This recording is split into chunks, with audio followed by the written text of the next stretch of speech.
전 세계 디즈니 테마파크 중 바다를 테마로 한 최초의 테마파크인 디즈니시를 정복할 차례다. 마이하마역에서 디즈니랜드까지는 도보로 충분히 갈 수 있는 거리였다.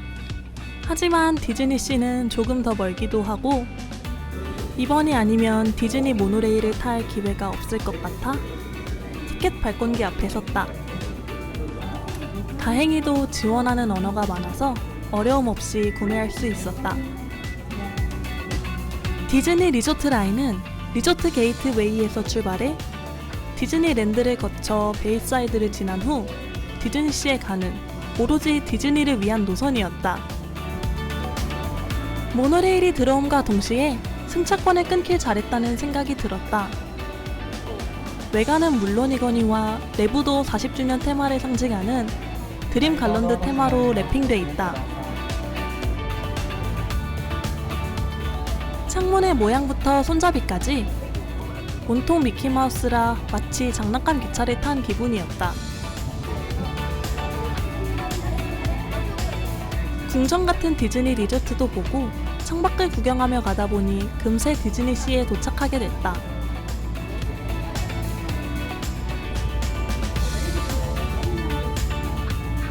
모노레일에서 내리자마자 엄청난 광경과 마주했다. 분수대 위로 커다란 아쿠아스피아가 도는 걸 보니 핸드폰을 안 꺼낼 수가 없었다. 가까이에서 본 아쿠아스피아는 생각보다 훨씬 웅장했다. 나도 모르게 한참을 바라보게 됐는데 그건 비단 나뿐만이 아니었나 보다. 주변에 있는 사람들 대부분 셔터를 바삐 누르고 있었다. 근처에는 월트 디즈니와 미키마우스 동상이 있다. 미키마우스가 당당히 소개하고 있는 듯한 포즈가 인상적이었다. 입구부터 이렇게나 시선을 사로잡는데 과연 디즈니시는 어떻게 꾸몄을지 기대감이 커졌다. 들어가려던 찰나 들뜬 환호성이 발목을 잡았다. 입구에서 방문객들을 환영하기 위한 캐릭터 그리팅이 진행 중이었다. 출연하는 캐릭터는 당일 공개여서 누가 나올지 알 수 없지만 기대하지 않고 갔다가 가장 좋아하는 캐릭터를 만난다면 설렘이 2배일 것 같다. 나이대와 관련 없이 누구든 캐릭터와 사진을 찍을 때는 동심으로 돌아간 것처럼 보였다. 반가운 만남을 마치고 내부로 들어가자 다른 세계가 열렸다. 분명 도쿄에 왔는데 눈앞에 보이는 건 베네치아였다. 이 감성을 이어가고자 우리는 가장 근처에 있는 식당에 들렀다. 입구에서 메뉴와 가격을 확인할 수 있었는데 메뉴마저도 딱 베네치아와 어울리는 곳이라 굳이 마다할 이유가 없었다. 신기하게도 여기는 따로 주문하는 게 아니라 뷔페식이었다. 옆으로 이동하며 먹고 싶은 음식을 트레이에 올리고 결제는 마지막에 하는 시스템이다. 메인 메뉴는 서버분께 말씀드리면 바로 내어주시거나 색상 냅킨을 건네주시는데 끝에서 다른 서버분이 색상 냅킨을 보고 음식을 전달해 주시니 쭉 이동하면 된다. 나는 링긴의 시푸드 살사 포모도로와 팅커벨의 스페셜 케이크를 골랐는데 보통의 파스타보다 베이스인 토마토 맛이 약하긴 했지만 해산물이 많이 들어가서 깊은 맛이 느껴졌다.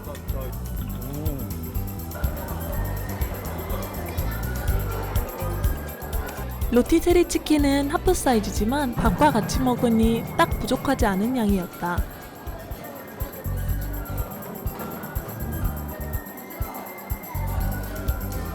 전기구이 통닭과 비슷하게 겉은 바삭하고 살코기는 기름이 빠져 담백한 맛이라 호불호가 적을 것 같다. 만족스러운 식사를 마친 후 본격적으로 디즈니시를 둘러보기 위해 나섰는데 거리에서 희귀한 광경을 마주했다. 파크 곳곳에서 라이브를 즐기게 해주는 마리타임 밴드였다.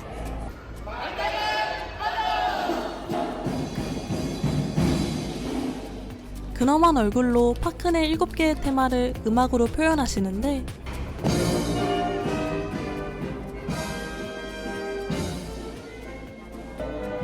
디즈니시의 전체적인 느낌을 알 수 있어 시간이 된다면 꼭 관람하는 걸 추천한다. 든든하게 밥도 먹었고 연주도 즐겼으니 이제 디즈니시를 구석구석 탐방할 차례다. 디즈니시는 대충인 것 하나 없이 신경 써서 꾸민 티가 나서 어디든 발 닿는 데로 가도 좋을 것 같다. 걷다 보니 인기 어트랙션인 소어링이 보였다. 드림 플라이어를 타고 하늘을 날며 전 세계를 구경하는 것인데 역시나 인기 어트랙션답게 대기줄이 상당했다. 만약 첫 방문이고 구경하는 걸 즐긴다면 디즈니시는 굳이 어트랙션을 타지 않아도 충분히 재미있을 것 같다. 그냥 벽인 줄 알았던 것도 디즈니의 40주년을 축하하는 벽화와 문구로 가득 차 있어 포토존으로 재탄생될 정도니 말이다. 어느새 미스테리어스 아일랜드 부근에 도착했다. 어두컴컴한 동굴 같은 곳이 바로 미스테리어스 아일랜드의 입구다. 미스테리어스 아일랜드의 중앙으로 가자 한 번도 본 적 없던 독특한 구조물이 세워져 있다. 해저에 가라앉아버린 아틀란티스 대륙을 소형 잠수함을 탄 채로 탐험하는 내용의 어트랙션. 해저 2만 마일과 관련된 오브제였다. 주변에 다양한 인공 구조물이 많이 있었는데 무게가 상당해 보이는 걸 어떻게 매단 건지는 아직도 의문이다. 안쪽으로 더 들어가다 보면 상당한 크기의 인공 폭포도 볼 수 있다. 감탄하며 출구를 따라 나가니 인어공주가 살고 있을 것 같은 머메이드 라군파크가 보였다. 실내로 들어가는 입구에는 인어공주의 아버지인 트라이튼 동상이 자리를 지키고 있다. 머메이드 라군은 독특하게도 모든 어트랙션이 지하 공간에 있다고 한다. 그래서 바닷속에 있는 듯한 느낌을 준다는데 디즈니의 디테일의 끝은 어딜지 궁금해진다. 머메이드 라군 파크에서 우측으로 가니 아라비안 코스트 파크가 기다리고 있었다. 파크로 이동할 때마다 다른 테마와 철저하게 구분하여 순간에 집중하게 만드는 게 디즈니시의 매력인 것 같다. 단순한 테마를 넘어 아라비안 나이트 속에 들어온 것 같다는 착각에 빠지게 할 정도였다. 도명 지붕과 아라베스크 패턴을 적극적으로 활용한 아라비안 코스트는 모든 게 완벽한 곳이지만 예전에는 분수대에서 지니가 물을 뿜고 있었는데 지금은 다른 캐릭터로 바뀌어서 지니 버전을 볼 수 없다는 게 조금 아쉬웠다. 테마파크에서 회전목마는 거의 타지 않는 편이지만 디즈니시의 캐러밴 캐러셀은 무려 2층식 회전목마인데다 말 이외에도 지니가 있어서 바로 탑승하는 줄에 합류했다. 2층에 타면 조금 더 스릴 있을 줄 알았는데 그리 높지 않은 위치라 큰 차이는 없었다. 오히려 어트랙션을 잘 못하는 사람에게는 다행일 수도 있겠다. 목마 외에도 마차가 있어서 영유아를 동반한 사람들 모두가 즐길 수 있는데 목마를 탈 거라면 안전바에서 특유의 쇳내가 나는 편이니 잡을 때 주의하는 게 좋다. 캐러밴 캐러셀은 사람이 적은 데 비해 바로 옆은 꽤나 많은 사람들이 대기 중이었다. 확인해보니 지니의 마술쇼를 볼 수 있는 매직램프 시어터 줄로 아라비안 코스트 내에서 가장 인기가 많은 어트랙션이라고 한다. 걷다 보니 알라딘의 친구인 아부가 운영하는 유료 게임장 아부즈 바자가 나왔다.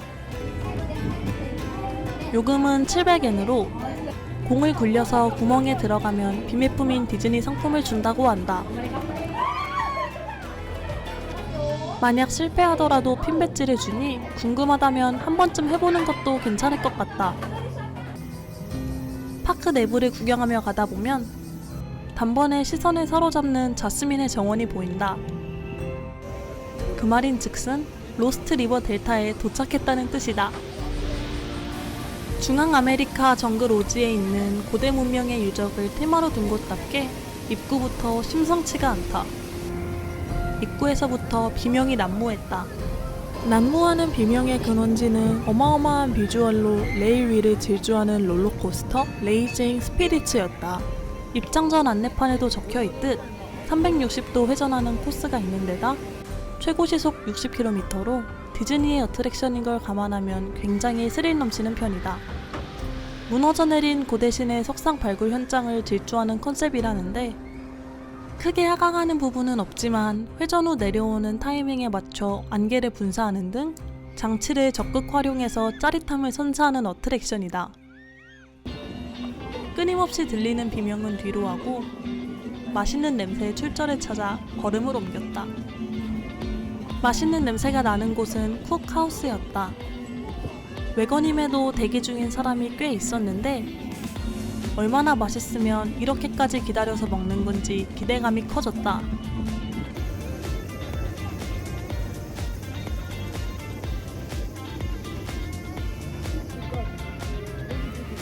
한 입 크게 베어 물자 입안에는 육즙이 가득 찼다.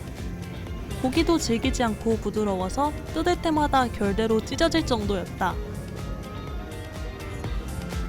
뭔가 익숙하다 싶었는데 자메이카 통다리와 유사한 맛이라 호불호가 크게 갈리지는 않을 것 같다. 벤치에는 자리가 없어서 강 뷰를 즐기며 먹은 덕에 더 맛있었던 것 같기도 하다.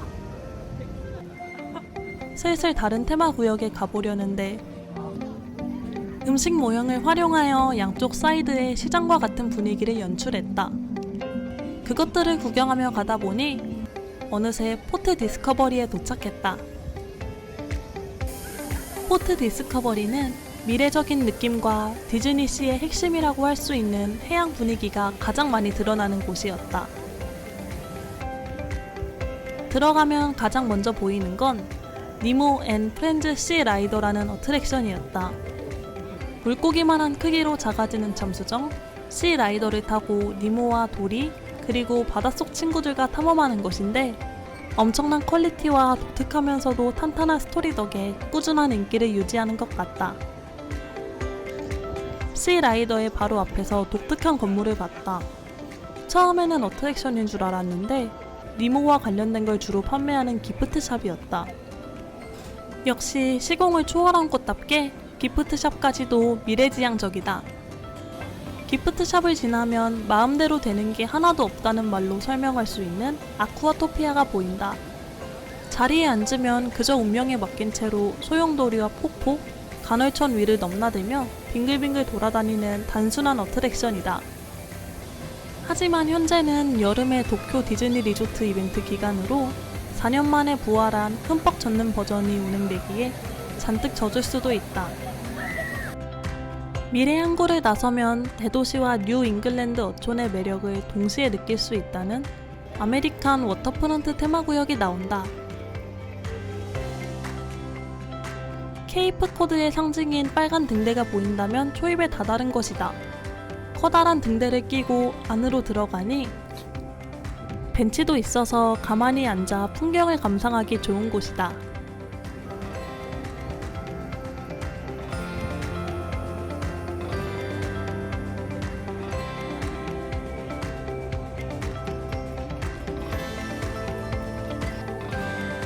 감상 겸 휴식을 마치고 DPA로 구매했던 타워 오브 테러를 타기 위해 부지런히 걸었다. 타워 오브 테러가 있는 곳까지 가는 길은 바닷가 옆 산책로를 걷는 것 같았다.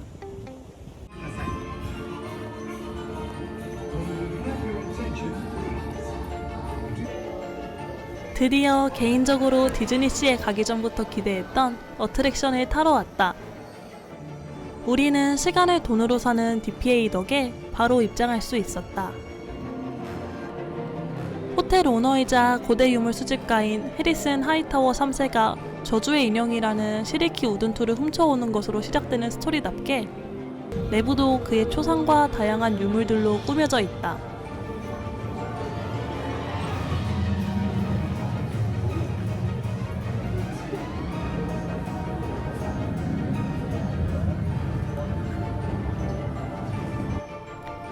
서재로 이동하면 캐스트분이 축음기를 재생하는데 저주의 인형을 비웃던 하이타워 3세가 갑자기 저주는 존재한다며 엘리베이터에서 떨어지는 걸로 끝이 난다. 프리쇼가 끝난 후 서재를 나와서 하이타워가 그간 수집했던 것들을 구경하며 입장을 기다렸다. 캐스트분께서 지정해주신 숫자대로 앉으면 문이 닫히고 본격적으로 시작된다. 우리가 앉은 엘리베이터가 수직 상승과 수직 하강을 반복하는데 번지드롭과 비슷하게 몸이 붕 뜰 때의 기분이 이루 말할 수 없다. 최고점일 때에는 디즈니씨의 전경이 한눈에 담기는 것까지 완벽했다.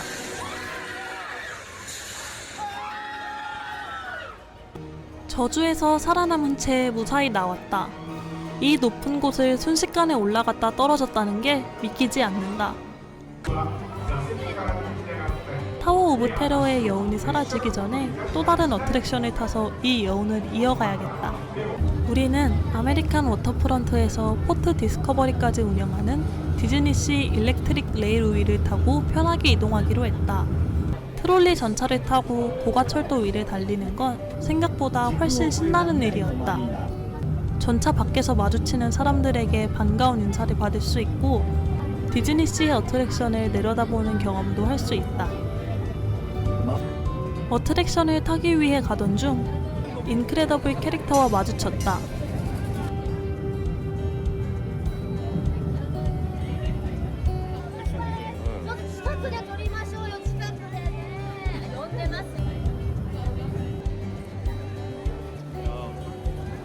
인크레더블 캐릭터들과의 그리팅 장소 뒤에는 아까 눈여겨본 아쿠아토피아가 있다. 저녁에 방문하자 오후에 비해 대기시간이 현저히 적어서 망설임 없이 바로 대기줄에 합류했다. 아쿠아토피아는 젖을 수 있는 어트랙션인 만큼 앞에 있는 회색 주머니 형태의 방수천에 소지품을 넣고 타야 한다. 빙글빙글 회전하며 바닥에 깔린 소용돌이도 구경하고 저 멀리 있는 폭포에 가까이 가질 않길 바라던 도중 스릴 있는 어트랙션이 아닌데도 여기저기서 터지는 비명에 불안감이 커졌다. 왜 불길한 예감은 틀리지 않는 걸까? 인정사정 없이 들이박는 워터비클로 인해 공짜로 샤워를 마쳤다. 어트랙션에서 내린 후 확인해보니 다행히 나만 젖은 게 아니라 모두가 비 맞은 생직볼이라 억울하지는 않았다. 디즈니시의 야경을 즐길 겸 조금 걷기로 했다.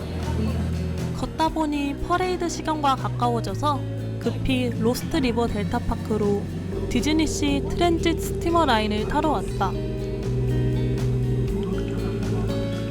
디즈니시 트랜짓 스티머 라인은 로스트 리버 델타, 아메리칸 워터프런트, 메디테러니언 하버 이렇게 총 3개의 파크에서 운행 중이니 파크와 파크 간의 이동수단으로 이용하면 훨씬 편할 것이다. 분위기 있는 음악과 함께 수면 위에서 야경을 즐길 수 있다는 게 굉장히 로맨틱했다. 만약 우리처럼 퍼레이드 시간을 급히 맞춰갈 일이 생기거나 여유가 된다면 증기선 위에서 야경을 관람하는 걸 추천한다. 메디테러니언 하버까지 금방 도착한 덕에 무사히 빌리브 시 오브 드림스를 볼 수 있게 됐다. 나레이션으로 사람들을 집중시킨 뒤 어두운 바다에서 밝은 조명과 함께 나타나는데 그때 나오는 노래와 지금의 순간이 소중하게 느껴질 정도였다.